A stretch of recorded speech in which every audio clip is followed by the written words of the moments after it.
If you remember in October last year, the notoriously inclusive pub, the Wickham in Brisbane, kicked a man out after wearing a Trump 2024 hat.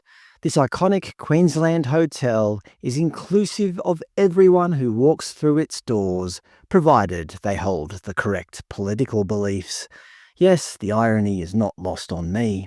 Interestingly, the Wickham is owned by Australian Venue Co., which is the hospitality company that told its 200-plus venues to not celebrate Australia Day, which is also the hospitality company that owns the Cobbler's Tavern in Western Australia, which on Australia Day flew two national flags of communist China.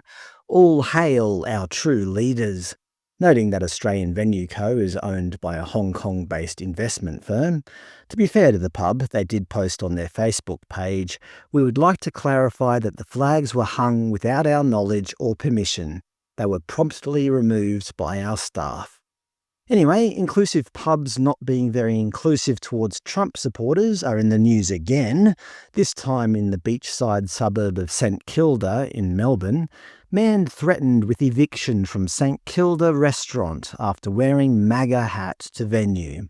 Melbourne man Angelo Notta, a regular patron of Captain Baxter Bar and Restaurant, visited the venue on Australia Day to celebrate a friend's birthday and was promptly approached by a security guard and a manager who asked him to remove his Make America Great Again cap or be evicted from the venue.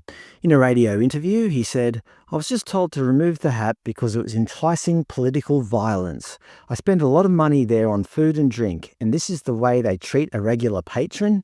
I just said, look, why? I'm not enticing anything. I've worn this hat here many times. It's not offensive at all. And I just had a friend next to me say, look, just take it off. Don't cause trouble. So I took it off." Apparently, hats are allowed to be worn in the venue, but they took exception to Mr. Notta's hat. In a follow-up interview, he said he had been ignored by the restaurant for the last 3 days. If they just apologised or whatever, he would let it go. But now he's contemplating taking legal action. MAGA hat man mulls human rights complaint against bar. Of course, Victorian venues do have the right to ask patrons to leave under certain circumstances, for example, if a patron is drunk. However, there are certain protected characteristics under Victorian and Australian law. According to Victoria's Equal Opportunity Act 2010, you can't discriminate on the grounds of age, gender identity, disability, and so on, race, sex, and sexual orientation, but importantly, political belief or activity. The wearing of a MAGA hat could surely be considered a political activity, noting that Section 44 makes it illegal to discriminate in the provision of goods and services. You cannot legally refuse someone service simply because of a political hat they are wearing. It would be equivalent to refusing somebody service or asking somebody to leave because of their sexual orientation or ethnicity. The law does not prioritise one attribute over another. It ensures equal protection against discrimination for all listed attributes. Captain Baxter are being discriminatory as if they asked a gay person to leave because of their sexual orientation.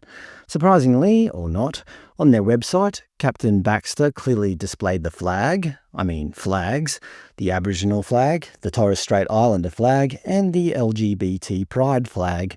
No need for the Australian national flag, apparently.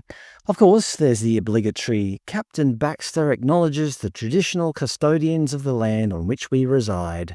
But more importantly, Captain Baxter is a place free from discrimination, where we respect and celebrate the diversity of our communities. Unless, of course, you hold the incorrect political beliefs. Interestingly, you can also switch their site to Chinese by clicking on the little Chinese flag symbol in the lower right-hand corner. I'm not joking.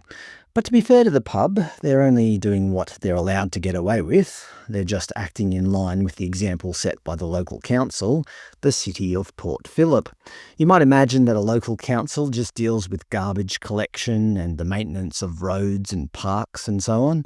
But you'd be wrong. According to their latest 10-year council plan, their number one strategic direction is not roads and rubbish, it's an inclusive Port Phillip, a city that is a place for all members of our community, where people feel supported and comfortable being themselves and expressing their identities.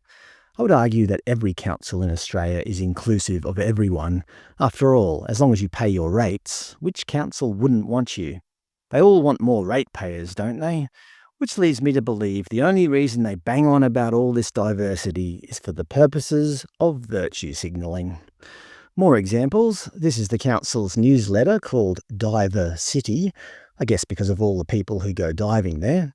Of course, I jest. I guess they mean diversity, as in a diverse city. In their latest newsletter, January 2025, their first article, of course, talks about their pride of Port Phillip, as in LGBT pride, not pride for your city or whatever. Interestingly, they mentioned something called POOF doof or POOF doof, which I'd never heard of, so I looked it up. POOF doof is Australia's premier queer party brand. They offer services such as the Big Gay Boat Party, the POOF Pit, and my personal favourite, the Homo House. You can't accuse me of homophobia, I'm just reading out what's on their website. Anyway, back to the council's wonderful inclusive newsletter. Their second article is about the Wiacon Dillinger ceremony, the morning reflection, as in the expression of grief or sorrow, not the time of day, held of course on the 26th of January, Australia Day. But you're not allowed to say Australia Day. Of course, they talk about the Raw exhibition through iconic portraits and performances captured by Australia's best female music photographers. This exhibition celebrates women, non-binary and gender non-conforming musicians.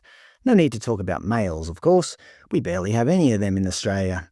And just so everything is out on the table, the City of Port Phillip's Mayor, Louise Crawford of the Canal Ward, I don't know how I misread that.